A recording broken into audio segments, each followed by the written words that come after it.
Bienvenidos a los asistentes y participantes de este evento. Bien, mi nombre es Gerardo Ruiz. En primer lugar, agradecer a la Universidad Bicentenaria de Venezuela para este evento denominado Geopolítica y Cultura de Paz en América Latina. También el agradecimiento especial al doctor Beni Márquez como integrante de la línea de investigación institucional, geopolítica y estudios internacionales. Desde Perú, el saludo cordial, un abrazo fraterno para todos y cada uno de ustedes.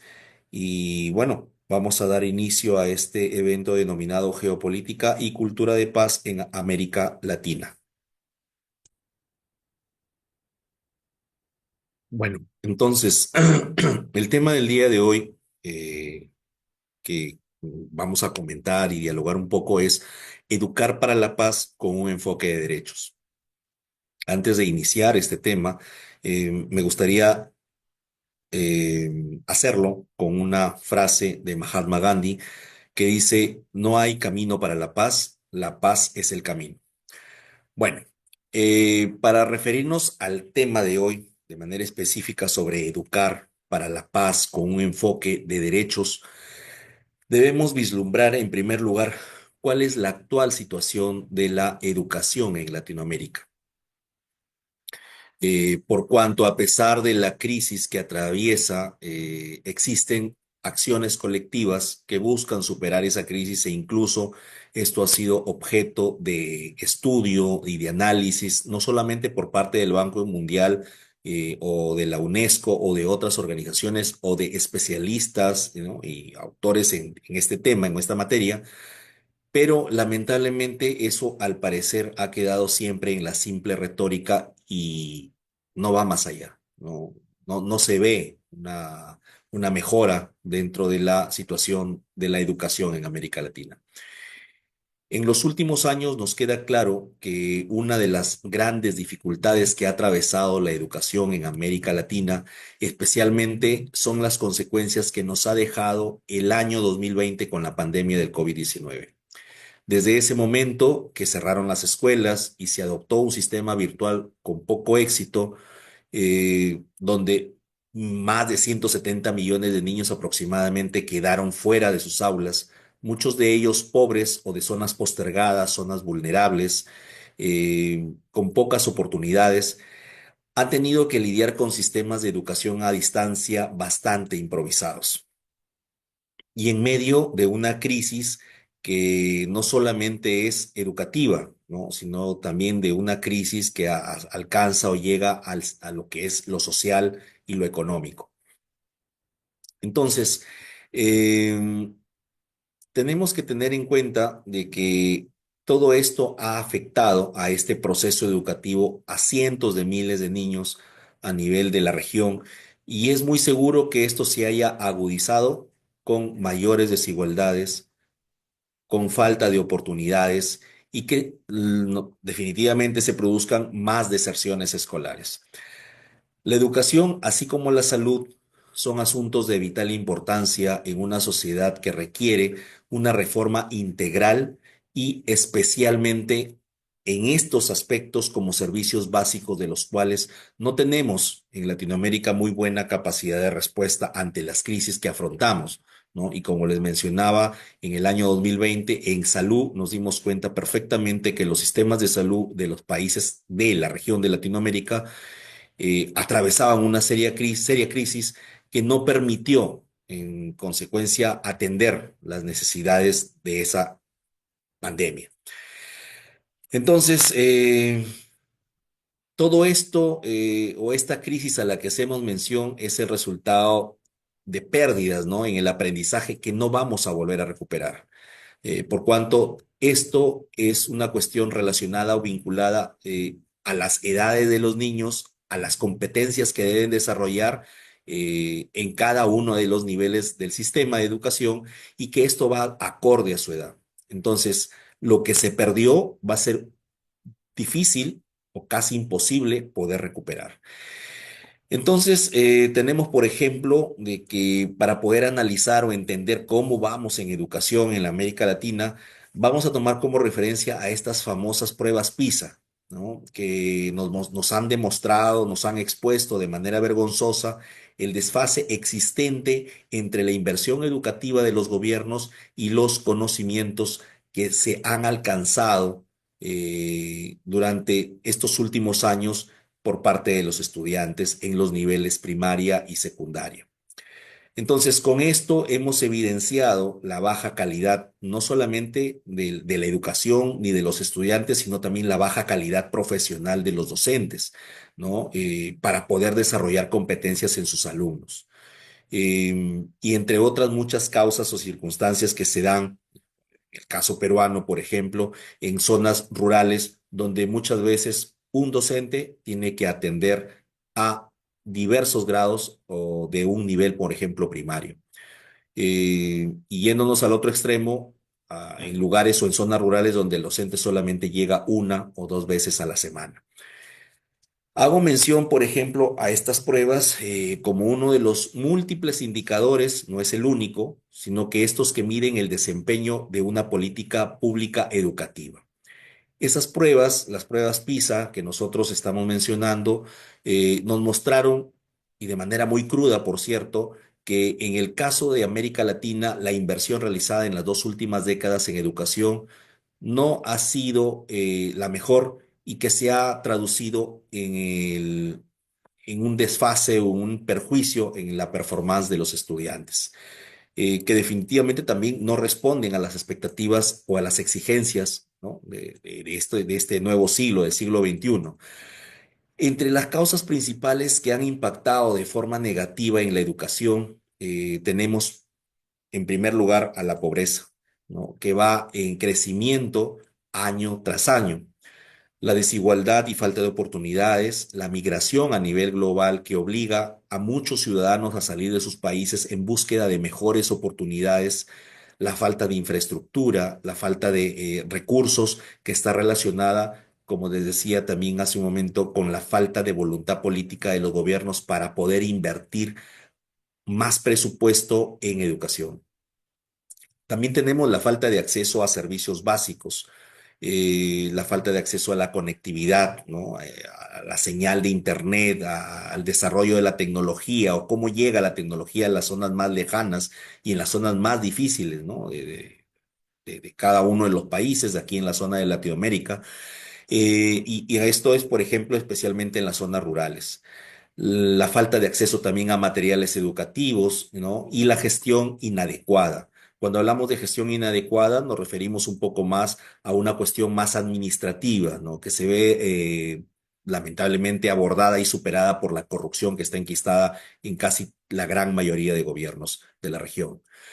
Ahora, sobre esta base de este breve análisis, así como hemos esbozado la situación actual y de manera especial la crisis del sistema educativo en Latinoamérica, es necesario invitar a la reflexión a todos los educadores, pedagogos, investigadores educativos, administradores de los sistemas educativos, a los mismos gobiernos, a los mismos gobernantes, líderes de cada uno de los países de esta región y que necesariamente tienen que demostrar mayor voluntad política y mayor interés en resolver este problema.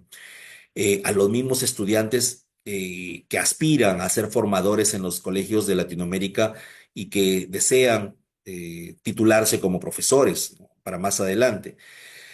Entonces, y a todas las personas en general que estén interesadas en la construcción de una paz que contribuya a la disminución de la violencia también.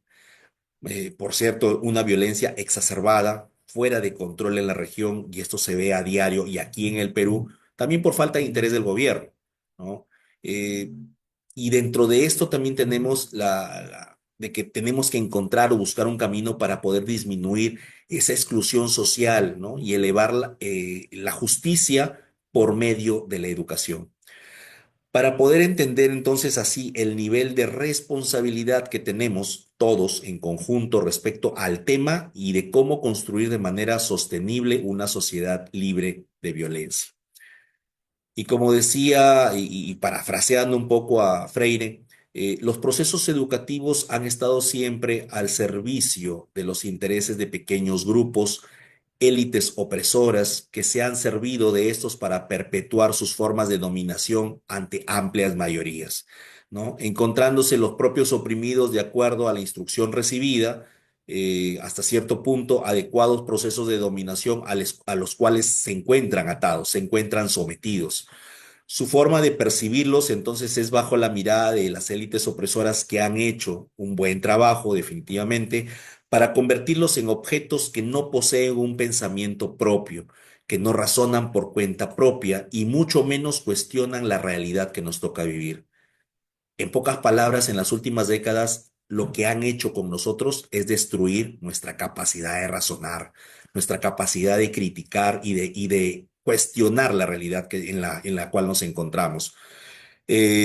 Sino que entonces lo que ha sucedido es que todo esto que ha hecho o han trabajado estas élites opresoras es convertir el sistema educativo en una herramienta que a ellos les favorece y a nosotros nos entorpece el proceso de evolución como persona y como ciudadano, ¿no? Y quizás el tema de la ciudadanía, un tema más amplio y de desarrollar quizás en otro momento, en otro espacio, pero por eso les digo que educar para la paz muchas veces parece algo difícil porque hemos dejado de lado la humanización, pero la humanización como un proyecto filosófico, educativo, político, donde el hecho de humanizar se orienta a liberar a las personas de ese pensamiento colonial y opresor inserto en nosotros como latinoamericanos, producto de esa represión social que viene de siglos, ¿no?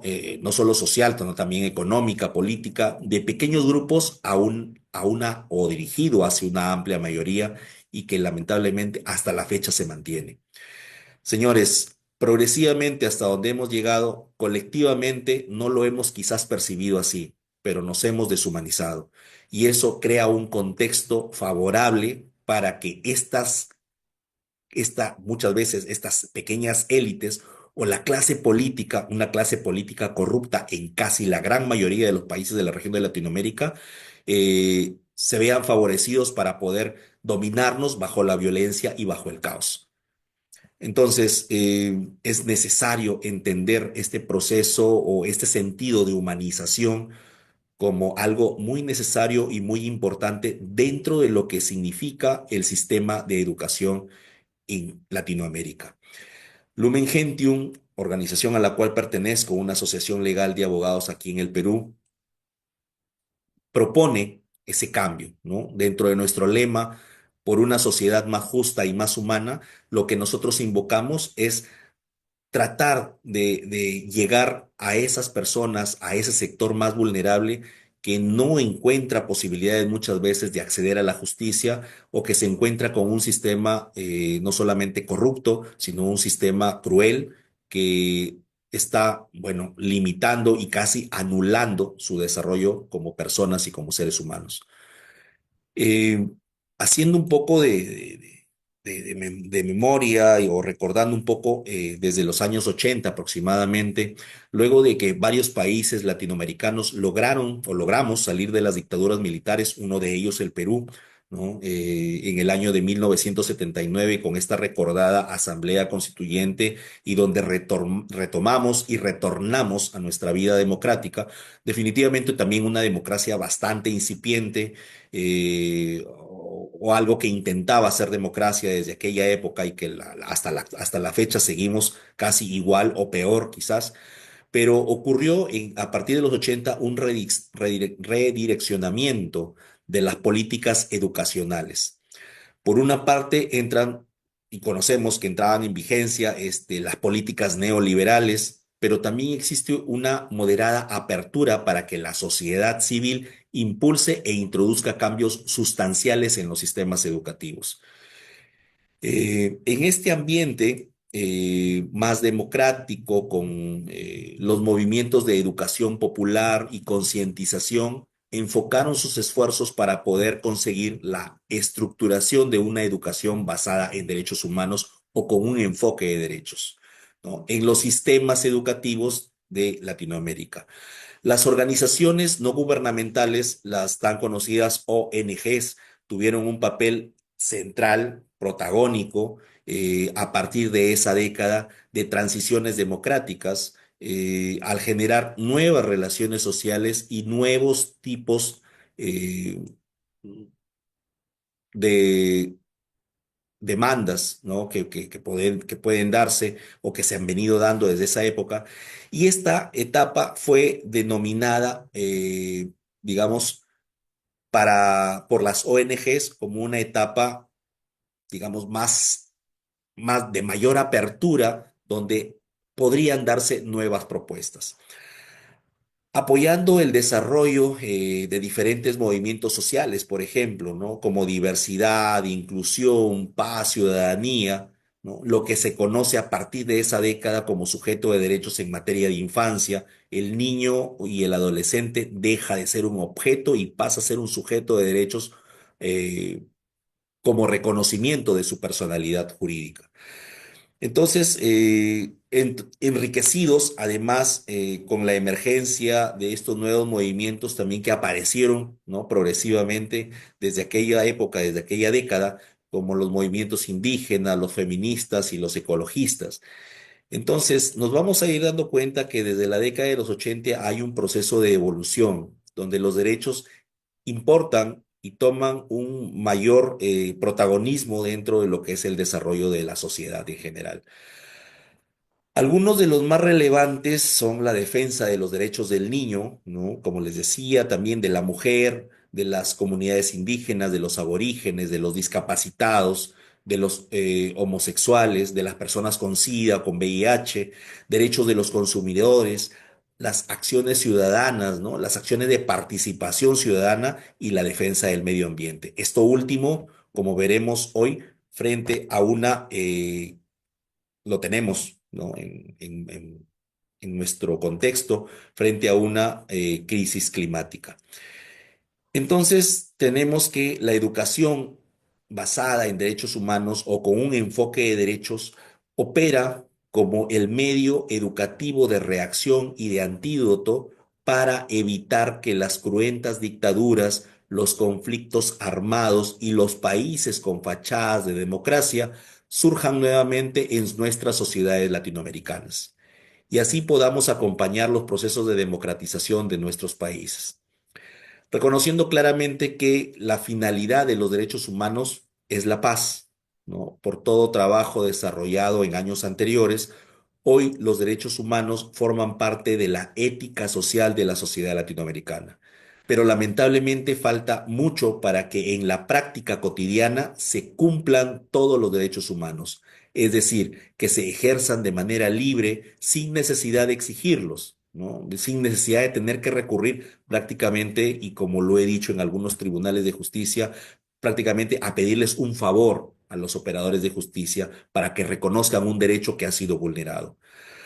Siendo América Latina una región en constantes conflictos de naturaleza violenta, es lógico el suponer que es también el lugar donde se proponen diversas concepciones de paz que se pretenden alcanzar de acuerdo a cada circunstancia. Todo lo anterior enmarcado en la polisemia de este concepto.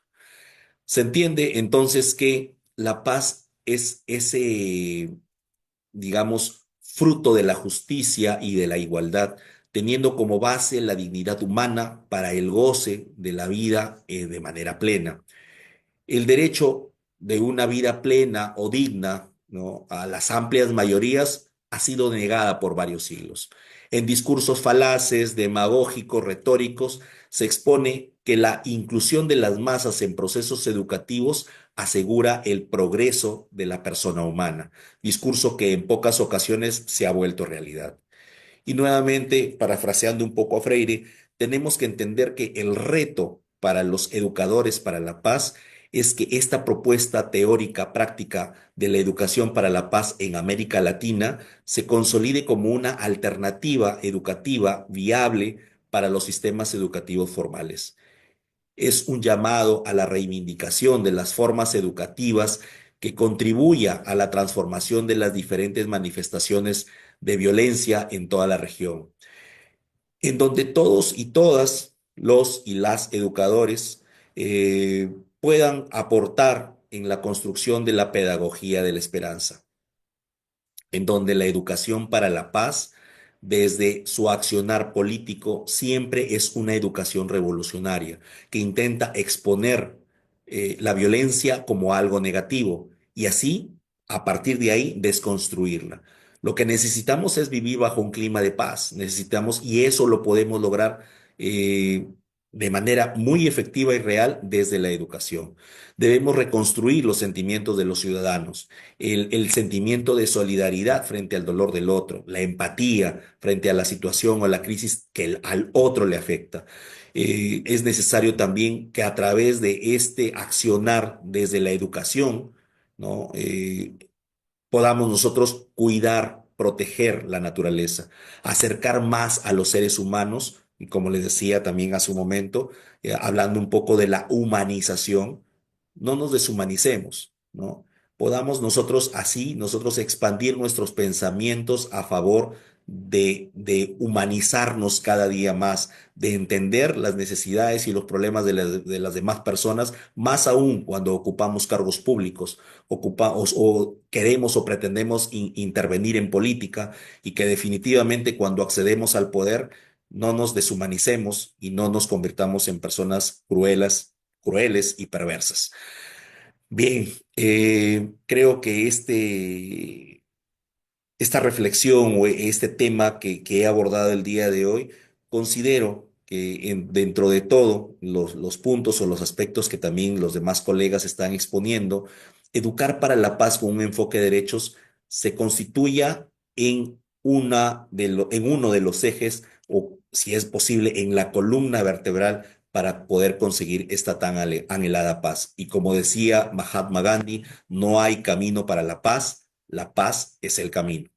Bien, me despido cerrando este bloque desde Perú para el mundo, para quienes escuchen esta pequeña reflexión, esta pequeña ponencia, y podamos entender de que dentro de el interés y dentro de lo que constituye la academia, aquí, gracias a la Universidad Bicentenaria, con el tema Geopolítica y Cultura de Paz en América Latina, podamos llegar a un momento de reflexión, de análisis y que podamos seguir trabajando y construyendo la paz desde donde nos toque hacerlo.